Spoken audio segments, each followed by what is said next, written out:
O Senhor esteja conosco. Ele está no meio de nós. Proclamação do Evangelho de Jesus Cristo, segundo Mateus. Glória a vós, Senhor.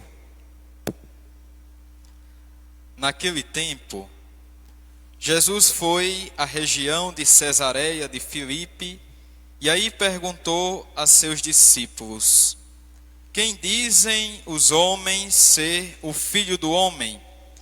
Eles responderam: Alguns dizem que é João Batista, outros que é Elias, outros ainda que é Jeremias ou algum dos profetas. Então Jesus lhes perguntou: E vós, quem dizeis que eu sou? Simão Pedro respondeu: Tu és o Messias, o Filho do Deus vivo.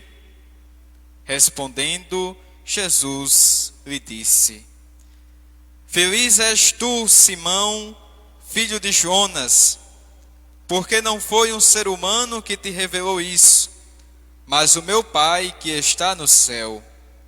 Por isso eu te digo que tu és Pedro, e sobre esta pedra construirei a minha igreja, e o poder do inferno nunca poderá vencê-la. Eu te darei as chaves do reino dos céus. Tudo o que tu ligares na terra será ligado nos céus. Tudo o que tu desligares na terra será desligado nos céus. Jesus, então, ordenou aos discípulos que não dissessem a ninguém que ele era o Messias. Palavra da salvação. Glória a vós, Senhor. Amados irmãos, irmãs, equipe litúrgica que aqui está presente, que ajuda nesta celebração, nesta liturgia, a você, meu irmão, minha irmã, que está em casa, na igreja doméstica. Hoje nós celebramos, vivenciamos o 21º domingo do tempo comum. E estamos ainda celebrando o mês das vocações, o mês de agosto. No primeiro domingo, nós celebrávamos, refletíamos sobre a vocação sacerdotal, a vocação dos padres, dos bispos, dos diáconos. Já no segundo domingo, nós já meditávamos e aprofundávamos na vocação paterna, na vocação de ser pai.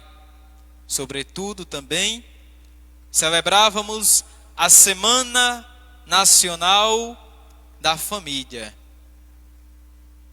Já no terceiro domingo, nós também celebrávamos a vocação daqueles que se consagram, aqueles homens e mulheres que ofertam a sua vida a uma consagração total no reino de Deus. E hoje nós celebramos a vocação dos leigos, a vocação de cada homem, de cada mulher que assume no batismo a missão de anunciar, de evangelizar o reino de Deus. Hoje celebramos o dia do leigo. E daí na liturgia da palavra de hoje, é uma liturgia muito propícia para adentrarmos e refletirmos diante desta vocação do leigo. O leigo que é batizado e que no batismo assume a missão de anunciar, de levar a boa nova, de levar a mensagem de Jesus, este mesmo leigo, ele é convidado a assumir esta missão com responsabilidade. O leigo é convidado a assumir a missão com responsabilidade. E quando o leigo assume esta missão, ele não pode assumir uma missão pensando somente em si, ou senão pensando nos benefícios desta missão para mim. Não pode. Mas o leigo é aquele que deve assumir a missão pensando na comunidade, pensando no bem de todos. Isso é para o leigo que está na igreja, como pastoral, mas também é para o leigo que está na sociedade, que desempenha diversos cargos na sociedade. E aqui nós encontramos na primeira leitura do profeta Isaías. Como nós bem sabemos, o profeta é este que fala em nome de Deus. Deus, quando se comunica com o povo, ele usa o profeta para ser esse instrumento, para ser esse porta-voz de Deus na vida das pessoas. E aqui nós encontramos a figura de Sobna. Este que era um administrador do palácio. Este que foi confiado uma missão de estar à frente. Este que era uma referência para aquele povo. Mas aqui nós encontramos, na primeira leitura, onde o profeta vai exortar que eu vou, assim diz o Senhor, eu vou te destituir do posto que ocupas e demitir-te do teu cargo. E para nós bem entendermos este capítulo 22 do profeta Isaías, precisamos voltar a uns versículos anteriores. Versículo 15, que não está aqui no texto sagrado. Mas você que está em casa, depois procure na Sagrada Escritura, Isaías 22, a partir do versículo 15. E aí você vai entender um pouco desta leitura. O porquê que o Senhor destituiu Sobna. Por quê? A este que foi confiado, a este que era referência para a comunidade, lá no versículo 15, versículo anterior a este construiu uma sepultura no monte, no alto, para si. E daí, quando nós aprofundamos no texto sagrado, vamos encontrar que este não pensou na comunidade, que este não pensou naqueles que estavam sofrendo, com certeza, a opressão, mas este pensou em si. A questão não foi construir uma sepultura, mas a questão é que o texto apresenta que este construiu e pensou em si. No texto sagrado, no versículo 15, vai dizer que ele pensou em si. E com certeza, pensando em si, ele esqueceu dos demais.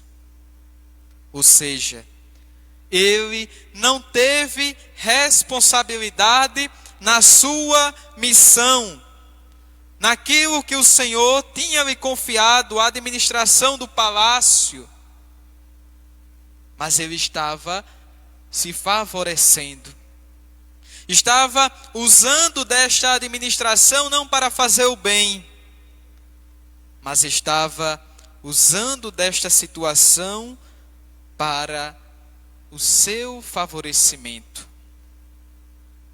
E aqui nós encontramos já uma característica para todos os leigos e leigas. A responsabilidade que você tem não é uma responsabilidade para si. Não é fazer para si.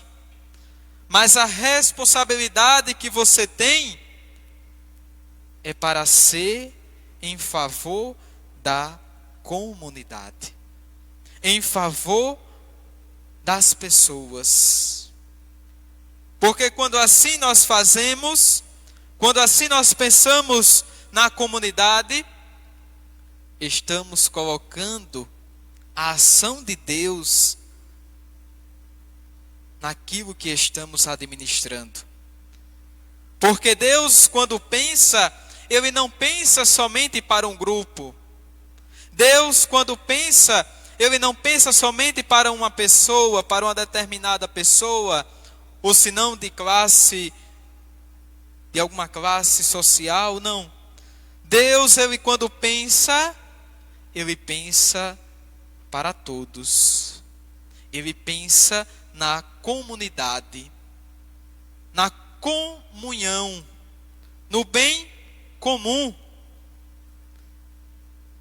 E aí, a este que estava se favorecendo desta tal situação, o Senhor destituiu. Às vezes, por estarmos à frente de alguma coisa, aqui eu falo aos leigos, que estão muitas vezes nas pastorais, aos leigos que ocupam um papel na sociedade, às vezes se acham, fazem do que querem, mas meu irmão, minha irmã, o autor de tudo é Deus. Você pode se achar melhor do que quem está aqui na terra. Você pode se achar maior do que quem está aqui. Mas lembre, acima de você está Deus. E quando você não usa com responsabilidade aquilo que o Senhor lhe confia, o Senhor é este que vai destituir. É isso que a primeira leitura vai nos apresentar. E daí o Senhor também vai apresentar que vai acontecer que naquele dia Ele vai chamar o seu servo Eliacim e vai vestir com a túnica, vai colocar nele a faixa e vai dar a ele toda a autoridade. E ele será um pai para os habitantes de Jerusalém e para a casa de Judá. Quem assume uma responsabilidade deve ser o primeiro a servir. Quem assume um papel de liderança deve ser este que deve estar para servir, deve ser o servo. Deve ser o servo. Está para servir. Está para curvar diante da responsabilidade que você foi chamado a desempenhar. E isso não começa nas grandes coisas, não. Começa nas pequenas coisas. Dentro da sua casa, com a sua família, aonde você tem uma responsabilidade na sua casa na sua família, é aí onde você é convidado a ter uma boa administração daquilo que o Senhor lhe confiou. Se na sua casa você não pensa no bem da sua casa, da sua família, você não está sendo coerente. É igual um casal. Certa vez um padre foi assistir um casamento e na hora do casamento perguntou para os noivos. Perguntou para o noivo e disse: por que você quer casar? Aí o noivo logo respondeu: padre, eu quero casar porque eu quero ser feliz. E aí o padre fez uma belíssima catequese dizendo que aqueles que se casam não casam para ser feliz, a felicidade individual, mas o noivo é aquele que vai casar para fazer a sua noiva feliz. E assim também é para a noiva. Ela não vai casar para ser feliz, porque ela vai buscar a felicidade e vai esquecer do outro. Mas ambos se casam para assumir essa responsabilidade da felicidade conjunta. Então pensemos, amados irmãos e irmãs, como é que está sendo a nossa responsabilidade naquilo que é confiado a cada um de nós. A você que é leigo, a todos nós, precisamos refletir sobre isso. Aonde o Senhor me mandar, aonde o Senhor me enviar, nas pequenas e grandes coisas, eu tenho que ter responsabilidade, coerência e pensar em todos. E no Santo Evangelho, nós encontramos um evangelho muito profundo. E este evangelho que vai estar em harmonia com a primeira leitura. Aqui no evangelho nós encontramos que Jesus está indo para a região de Cesareia de Filipe. Uma região muito difícil. Uma região onde o paganismo dominava. Mas o Senhor estava indo para essa região. E estando com os seus discípulos, o Senhor vai fazer uma pergunta. Agora o Senhor faz essa pergunta, mas ele sabia da resposta, ele sabia do coração de cada discípulo. Porque o Senhor nos conhece. Assim como o Senhor conhecia os seus discípulos, o Senhor conhece a cada um de nós. Por fora podemos enganar quem for, mas por dentro não vamos enganar, porque o Senhor conhece o íntimo do nosso coração. E aí o Senhor pergunta: quem dizem os homens ser o Filho do Homem? E eles responderam: alguns dizem que é João Batista, outros que é Elias, outros ainda que é Jeremias ou algum dos profetas. Ou seja, na pergunta que o Senhor fez, os discípulos não responderam com a devida coerência. Ou seja, eles ficaram respondendo: Senhor, alguns dizem que é João Batista, ou Elias, Jeremias, alguns dos profetas. Alguns dizem. Ou seja, estavam com o Senhor, mas não deram uma resposta com a profundidade. Alguns dizem, mas aí o Senhor, não era essa resposta que o Senhor queria. E aí o Senhor vai mais uma vez perguntar. O Senhor perguntou, quem dizem os homens ser o Filho do Homem? Mas na próxima pergunta o Senhor vai fazer com mais profundidade. E vós, quem dizeis que eu sou? Os homens diziam que era João Batista, outros que era Elias, Jeremias ou algum dos profetas. Mas aí o Senhor olha para os seus discípulos e pergunta, e vós, vocês que estão comigo, vocês que viram tantos milagres, que caminham comigo, quem diz que eu sou? Quem dizeis que eu sou? O que é que vocês dizem de mim? O que é que eu sou para vocês? Aí aqui nós encontramos a figura de Simão Pedro. A figura de Pedro é a figura de todo leigo. Porque Pedro foi aquele que, quando o Senhor estava no mar, que vem, aí Pedro foi aquele que foi, mas quando começou a afundar, teve medo, e o Senhor diz, homem de pouca fé.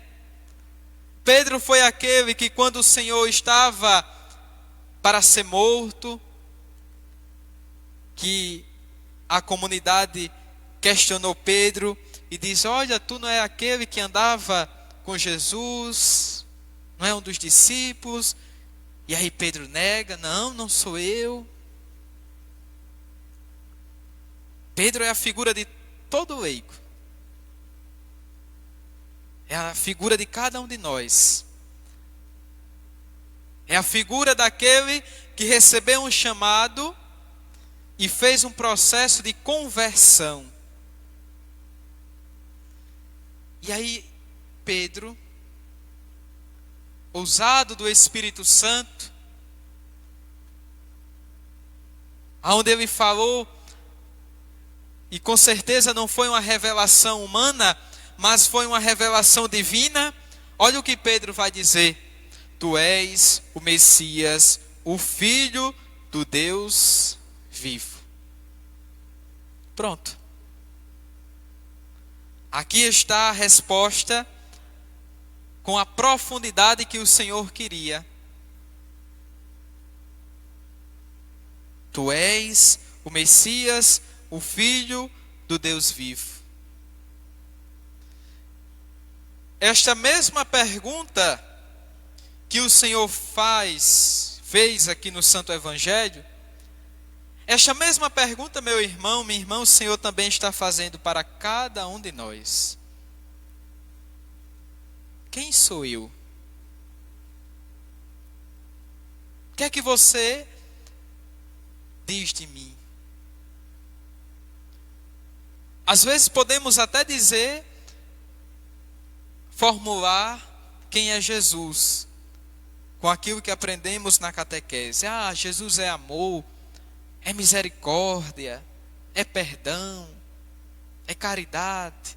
Sim, é. Mas o que é que Jesus representa na sua vida? Além de uma teoria, tem que existir uma prática, uma vivência. Jesus é amor. Mas na sua vida, este amor que você diz que Jesus é amor, está em consonância com a sua vivência de fé, com a sua pessoa? Vejam, meus irmãos, não é apenas dizer quem é Jesus, porque todos nós falamos. Mas muito mais falar de quem é Jesus, muito mais do que isso é viver de fato aquilo que eu sei de Jesus. Aquilo que ele representa verdadeiramente na minha vida como leigo, como batizado. O que é que você, meu irmão, minha irmã, como batizado, o que é que você tem a dizer de Jesus? Será que nas suas atitudes, será que no seu testemunho, na sua vivência, Jesus está presente? Será que você que ocupa a qualquer cargo na igreja e na sociedade, nas ações que você faz, Jesus está presente?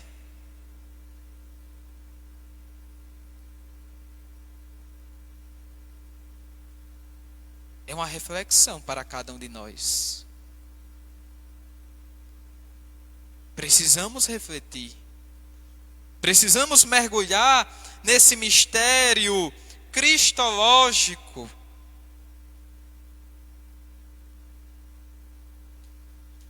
Ou seja, não é apenas achar quem é Jesus,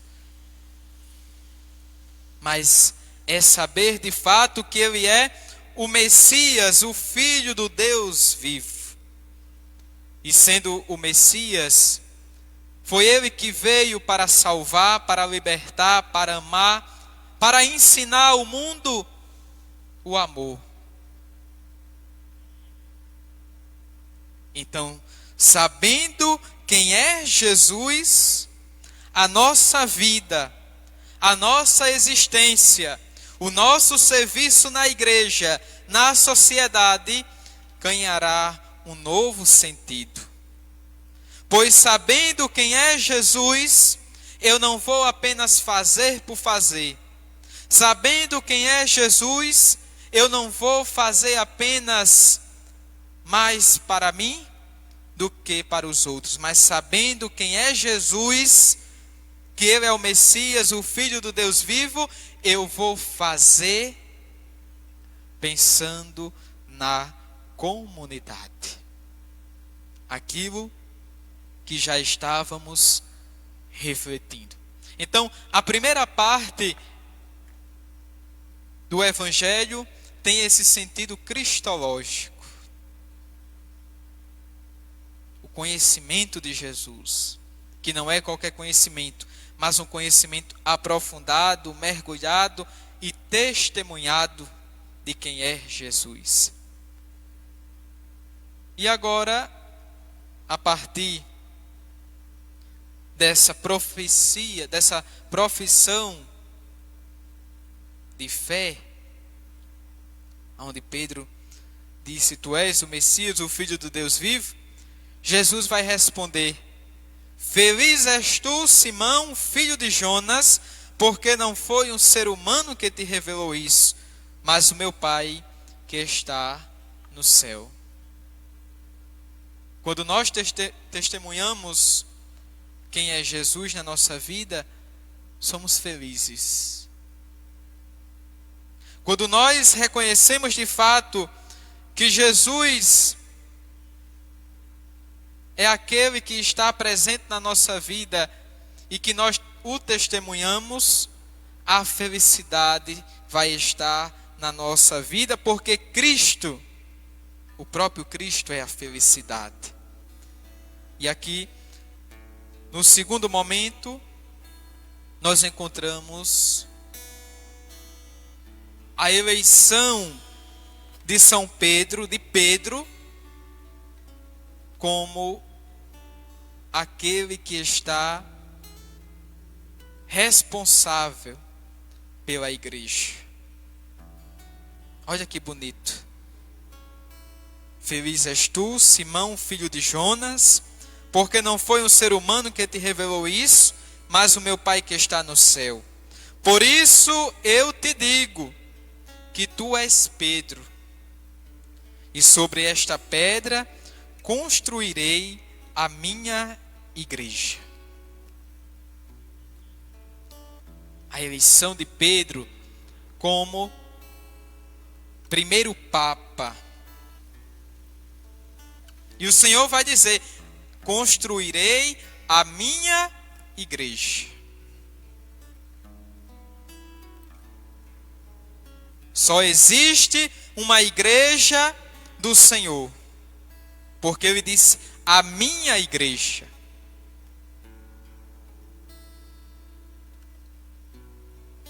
Aqui nós podemos identificar toda a missão e toda a identidade da igreja.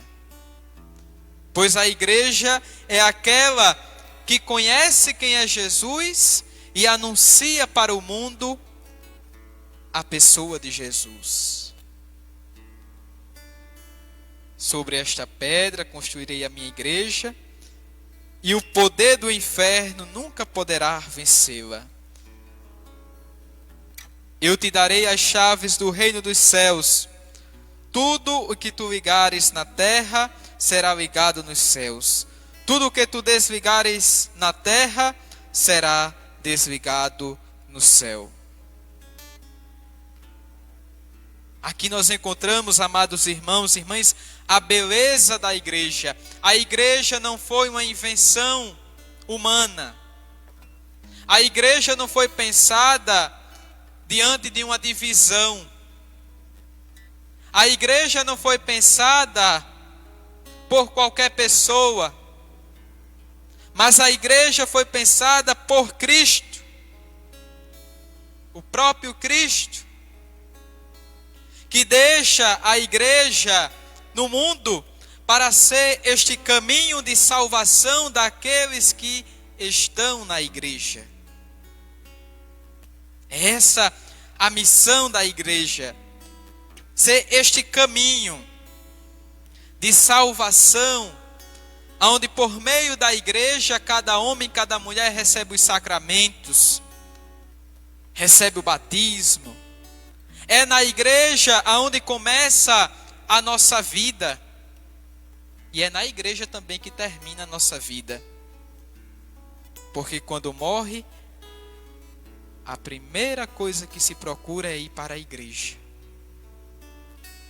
Então a igreja faz parte da nossa vida desde o início, no meio e no fim da nossa vida.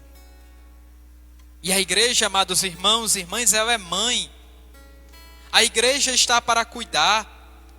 Por isso, quando a igreja se pronuncia a qualquer coisa, não podemos duvidar, mas aceitar. Pois ela é mãe. E sendo mãe, ela cuida, ela zela. Ela está para corrigir os seus filhos por meio daqueles que receberam a missão. Aqui, Pedro. E nos dias atuais, quem é o Pedro? É o Papa Francisco. É o Papa Francisco. Por isso, quando o Papa Francisco fala, ele não está falando para si, em nome de si, mas ele está falando em nome da igreja. Por isso, se você renega a voz do Papa, você está renegando a igreja. Se você não aceita o que o Papa diz, você não está aceitando a igreja na sua vida. A igreja não é brincadeira, meu irmão, minha irmã. A igreja é coisa séria. É tão séria que foi Jesus quem deixou no mundo. Tudo que for ligado na terra será ligado no céu. Tudo que for desligado na terra será desligado no céu. Ou seja, se estamos em comunhão com a igreja aqui na terra, também estamos em comunhão com a igreja celeste, no céu.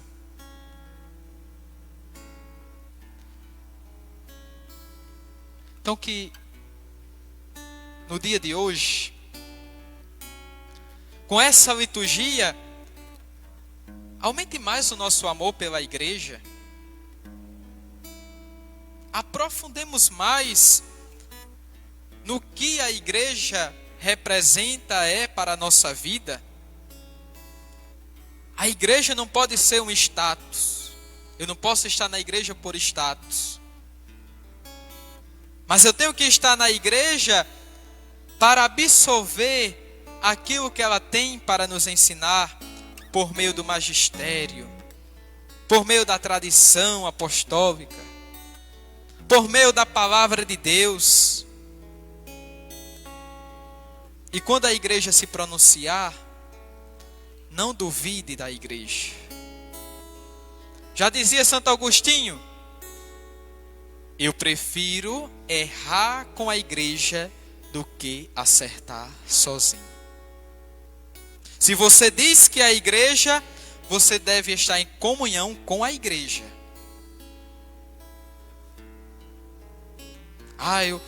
Padre fulano pensa assim. Tem tal teólogo que pensa assim. Sim, pensa. Mas você deve estar em comunhão com a igreja. Aumente mais o amor pela igreja.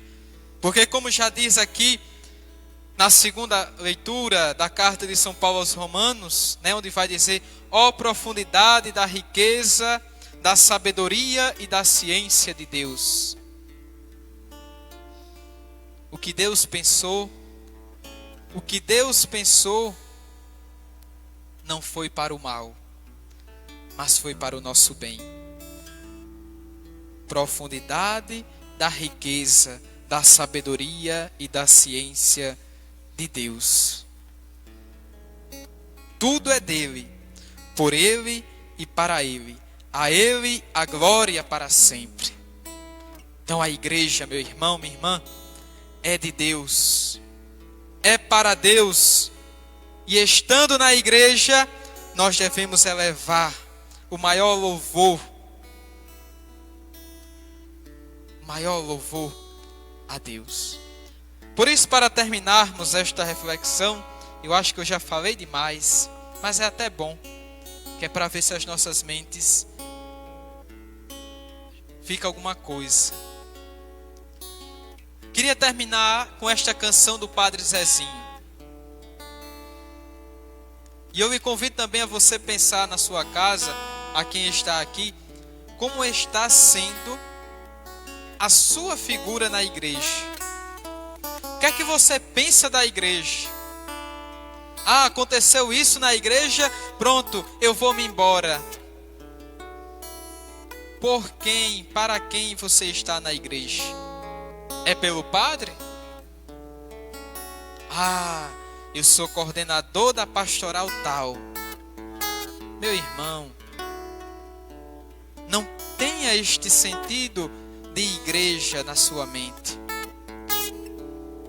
Ame a sua igreja.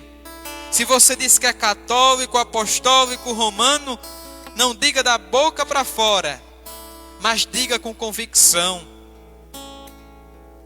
Abrace esta missão. Se você é batizado, honre o seu batismo. Não diga apenas, eu sou batizado, mas diga, você é batizado e testemunhe o seu batismo, amando cada vez mais a igreja. Por isso, como diz Padre Zezinho, vamos dizer, em qualquer circunstância, em qualquer momento da vida, porque a igreja existe pessoas humanas. A igreja é santa, mas na igreja existe homens e mulheres que são pecadores, que erram. Por isso que o nosso olhar deve estar em Cristo, porque o homem vai decepcionar, a mulher vai decepcionar, mas aquele que está de braços abertos nunca decepcionou e nunca vai decepcionar. Por isso, como já canta Padre Zezinho, cante aí na sua casa: apresentando esse louvor, esse ardor, esse renovar para a igreja. Cantemos. Não troco a minha fé por outra fé, não troco a minha paz por outra paz, não deixo a minha santa religião por outra que garante a salvação agora e já. Respeito quem não crê como acredito, e peço que também os abençoe, meu Senhor. Sou santo e pecador e a minha igreja também é. Porém não troco a minha fé por outra fé.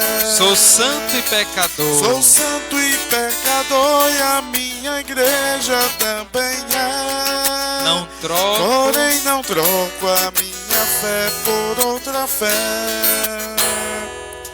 Aceito questionar a minha fé. Aceito questionar a minha paz. E sei que a minha santa religião